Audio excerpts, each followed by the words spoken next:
Every year we ask some of the folks, some of the girls that we help. You know, the reason we're here is to help these young women. And I just spent a few moments with Danielle. She is a beautiful 19-year-old. She's got a great heart. When is your baby due? In January. So she's carrying her first baby, due in January. But obviously it's been a struggle. And she's one of the gals that we're helping out. And we wanted you to understand where your money goes and why we're all here tonight. So if I could ask Colby, her case manager, and Danielle to come up and talk with us. Now, keep in mind, Danielle is a little bit shy. And I told her, you know what, they all have suits on, they all have pretty dresses on, but this is the nicest group because I do this every year with you guys. So please give a very, very warm welcome to Danielle for me.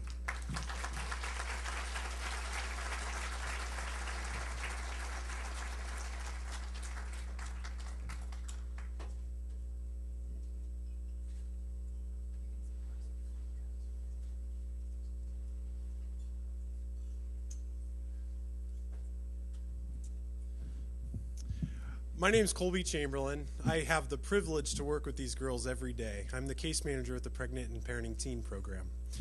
Unfortunately, we had two girls scheduled to come talk with you tonight, and one girl is so sick, and she was devastated when she learned she wasn't able to come. She did her hair last night and got into her dress, and she really couldn't do it, and she feels terrible. But she wanted me to share her story with you, and it is a powerful story, and it's an honor for me to be able to bring that to you. Her name is Jasmine, and she came to us back in August of last year. Jasmine was born with cocaine in her system. She was born into a house full of illegal drug use. When she was 4 years old, Department of Child Services actually came into her home and took her and her siblings out of the home and placed them with her grandmother. When she was with her grandma, she really loved it. She had a home she could live in. She had siblings she spent all the time with. It was really great. Unfortunately, when Jasmine turned 11 years old, her grandmother passed away. And when that happened, her world kind of collapsed. The custody was given to her uncle, and the uncle brought in 5 kids, and he didn't have the means to take care of them. He didn't really have the heart to take care of them. He actually had them continue to live in her grandmother's home with no adult, the oldest sibling being 15 years old, and they were expected to just live on their own, figure out what they're going to do for their food, figure out what they're going to do for their money, things like that. He would stop by every few days, but unfortunately it would just be to tell them, ask them why the door was broken or why this was happening and why this kid wasn't eating or things like that. When Jasmine was in this, her life was kind of chaotic. They kind of did what they needed to do to get by. She was going to a school downtown, and it was a really good place for her to go to. But she became pregnant through this time. When she got pregnant, her uncle found out and was so upset with her that she did that, he kicked her out of the only house she's ever known. So now you've got a 15-year-old girl who's pregnant, and she actually was forced to stay with friends as she could, but even one night she told me she had to sleep on a bench in a park. Can you imagine that? 15 years old in the middle of Indianapolis, sleeping on a bench, pregnant. Fortunately, at her school, she got connected with a social worker, and that person helped her find a family she could move in with. This family took her in, provided everything they could for her for a short period of time, and it was the first time in Jasmine's life where she really felt like she could do something better for her child than her family was able to do for her. That family helped her find promising futures, and as soon as she heard about her program, she was so excited. She applied right away. She filled out an application, and we were able to get her in, I think, within a few days of when she applied, and that was, again, last August. So it was really exciting. For the first time in her life since she was 11 years old, she could finally call this place home. She knew that when she went back to the house at the end of the day that she'd have a bed she could sleep in that wasn't going to disappear. She felt stability with the group home that she'd never felt before. Now, Jasmine didn't just want to stop with finding a house. She knew that she wanted to have something better for her son, Devin. When he came, I think he was just a few months old, so she could start early. So she's been going to school. She's in high school right now. She's a junior, and she's planning on graduating. She's also taken such good advantage of the classes that we offer at the group home, including healthy relationships, where she learns to develop positive relationships with her peers, and also with independent living skills. I've never seen someone so excited about opening up her first checkings account as she did earlier this year. She's also recognized that her heart is in helping people. She realizes how much people have helped her in the past few years, and she wants to do that for others. She's done this by doing volunteering with kids with disabilities, and also her future, she just wants to help people. When she leaves us come next year, she will actually continue with high school. She wants to graduate. That's her number one goal. Her second goal is she wants to get into college, and she wants to be a social worker because she wants to help people going forward. She wants Devin to grow up having that stability that she's been able to find recently, and she wants to make an impact in her world. So it's been a pleasure working with Jasmine throughout this time, and I'm glad I was able to share that story with you.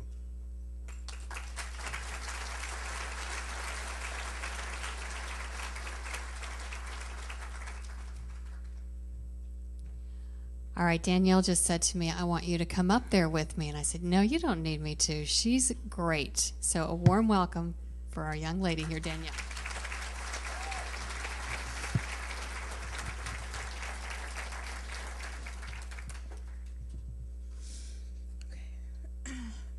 My name is Danielle Barksdale, 19 years old, and I was born and raised in Connersville, Indiana. I have an older sister that's 21 and a younger brother who's 17. My father raised all three of us on his own. My mom and him got divorced when I was very young. I was so young that I don't even remember it. My mother wasn't in my life like she was supposed to be. She got involved with drugs, and that's why my dad took care of me the majority of my life. I moved to Indianapolis in July of 2011 and got an apartment with one of my best friends. I was happy and so eager to start a new life, being on my own. Then, around March of 2012, my best friend and I ran into some conflict. We were evicted from the apartment. I was really scared. I was confused about what I would do and where I would go. I didn't want to be alone, and I knew I didn't have any family here to turn to. I had enrolled into the Kaleidoscope Youth Center about a month before I got evicted. I was going to school every day to earn my high school diploma. Even after the eviction, I was going to school every day, and I was beyond stressed. It was very hard for me to concentrate on school. I was always thinking about what was going to happen next. I didn't really have a place to go because I didn't have any family here.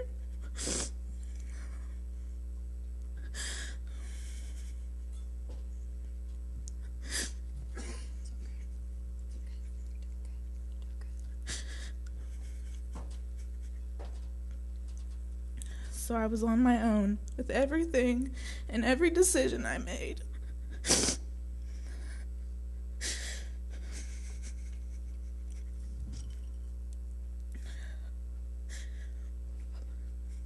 I was going through all of this for a couple weeks and got some more news. Found out I was pregnant.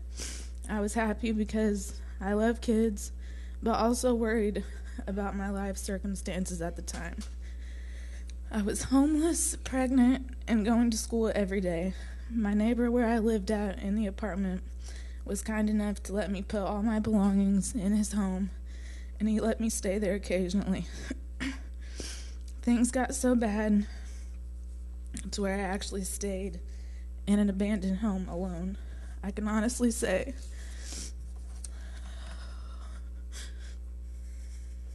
this was the worst and most scariest thing I've ever done in my life.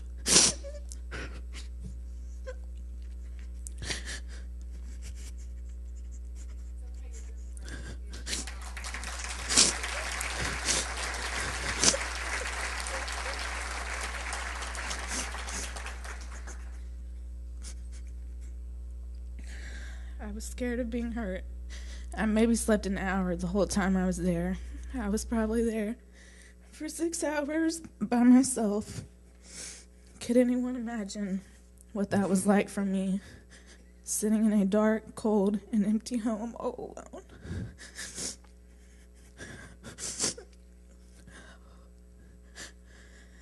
I sat there and thought as positive as I could, hoping great things will eventually come to me. I would go to school every day with or without a shower. Not having a home to go to at night enabled me to shower regularly. I felt disgusting and worried that other people would judge me. I tried to be as normal as I could.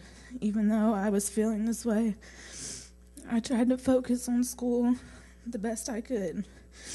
After school, I would go to the downtown library and just hang out until they closed. Then I was on a long journey to figure out where I was going next and where I was going to lay my head that night. I feel this is something I've dealt with really well because I took it a day at a time and always believed things would get better. This is just the way I was raised. I browsed online, trying to maybe find a shelter or something I could go to. I wasn't having any luck at all until finally I came across a program called Promising Futures. I emailed someone at this place and received an email back from a guy named Colby. He works with the pregnant and parenting teens. I told him a little about what was going on, and he suggested we meet and maybe talk a little more about my situation and see if he could help me out. So a couple days later, we met at the library and talked for a while about everything I was going through. And he also told me a little about his program. He offered to put me in a place to where I felt safe and at home. So I took the offer and moved into my own apartment about 3 or 4 days later. Since that day, I've been in my own apartment, and my feelings and emotions changed immediately. I felt relieved, thankful, and so much stress was taken away. I made it through school and got my diploma.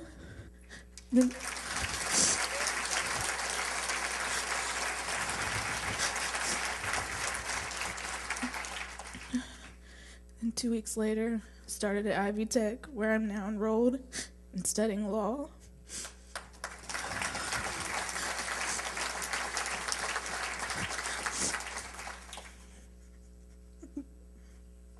I was so happy to get my diploma. I felt so successful because I wasn't sure if I would be able to do it. I would like to thank Colby for helping me get into this wonderful program. It is a blessing for me, and I have accomplished a lot and feel more safe and at peace.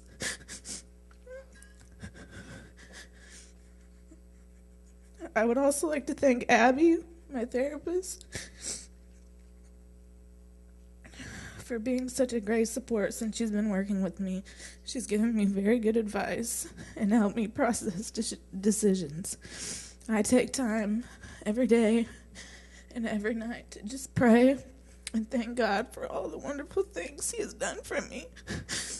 And thank Him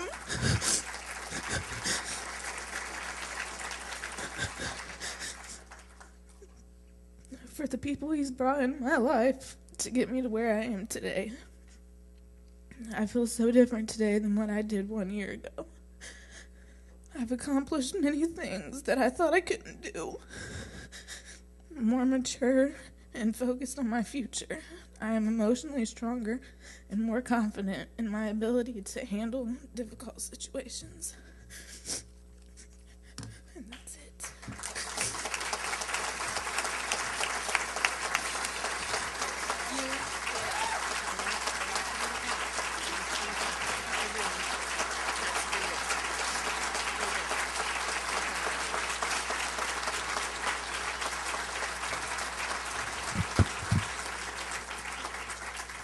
That is one strong girl. Danielle, you did great. We are so proud of you. So proud of you. And you're going to be a great lawyer. You're going to be great because you have passion and you have heart. You have it all. In the meantime, our board chair, Kim Bradley, is going to speak to you and has a few words. Please welcome Kim. Thank you for coming, and thank you for sharing this moment with us. First, I would like to introduce our board members for 2012. Let me put on my glasses, because although I know them by first name. Joyce Wood, would you please stand as I call out your name? Chris Worth. Vince Cantera. John Bias. Liz Chapman, Mike Corbett, Aaron Culp, Michelle Heiser, Josh Hill, Adam Ittenbach, Rachel LaFell, Greg Mantock, Stacy Nolan, and John Schleter. Thank you. I would also like to take this time to recognize the staff of Promising Futures, so if you would also please stand, give them a round of applause for all their hard work.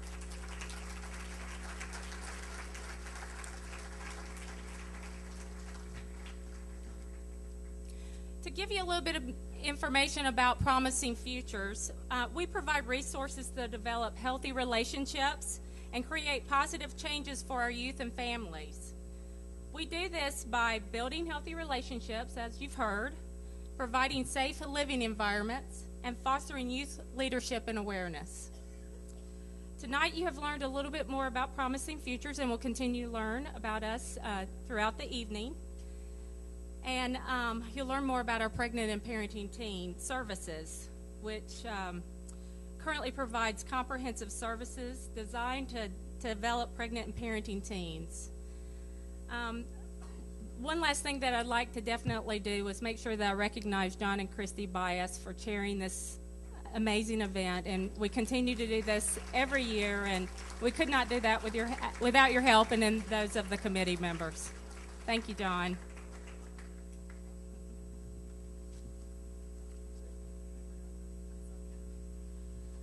Thank you so much. I'd like to take a moment, if you could truly direct your attention up here for a moment, because I've asked two people to come, and they're going to speak for just a moment, but it's something that I'm hoping that you will go home and you will talk to your kids about, you will talk to your neighbors about, you will talk to grandkids about.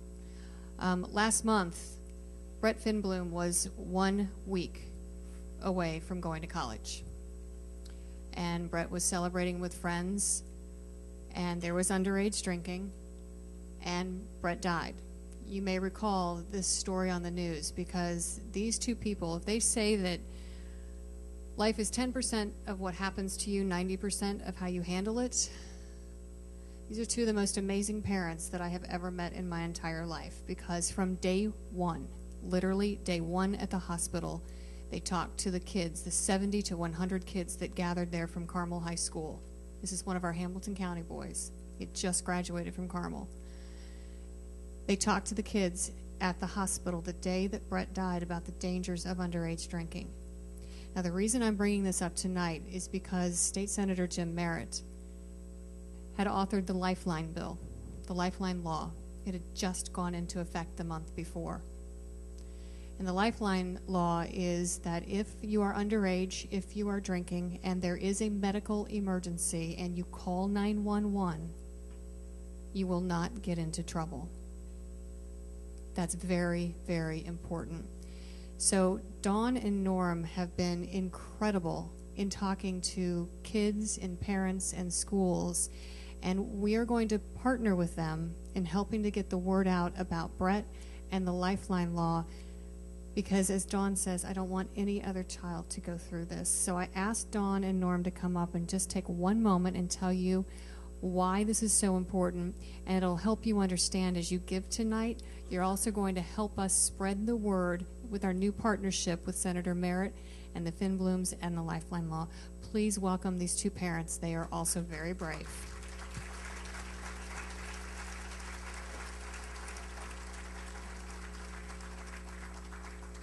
Thank you, everyone. Thank you, Karen. It's with much grief that we're here tonight. It has only been a few weeks, and we very much miss our son, Brett Finbloom. I wish that he was going out and talking to kids about the dangers of underage drinking and about the Lifeline Law instead of me, but it's me that's here in Brett's place. And first of all, when we talk about the Lifeline Law, we talk about the dangers of underage drinking because we do not want kids to need a lifeline. A lifeline is a float with a rope on it that you throw to someone when they're sinking. We don't want kids to get in the position that they're sinking and need that lifeline. So first of all, our message to kids is to take care of themselves. And then it's to their friends to take care of their friend. And to spread the word of the Lifeline Law so if this circumstance does happen, that they're aware of it, that they can do 3 things, and they will have immunity because of the law in Indiana that Senator Merritt authored and helped to pass recently.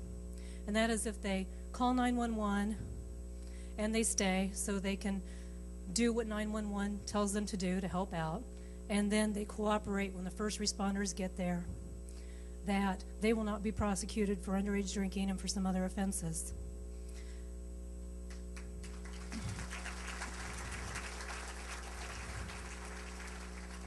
We are so thankful for Promising Futures and helping us to spread this word so that many more teens can have that promising future. Thank you to all of you.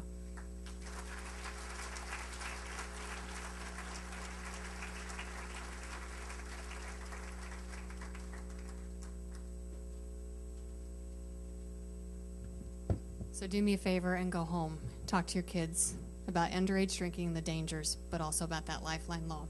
Okay, so Miss Danielle, we got 4 of the 5 that we requested. We need 1 more, right?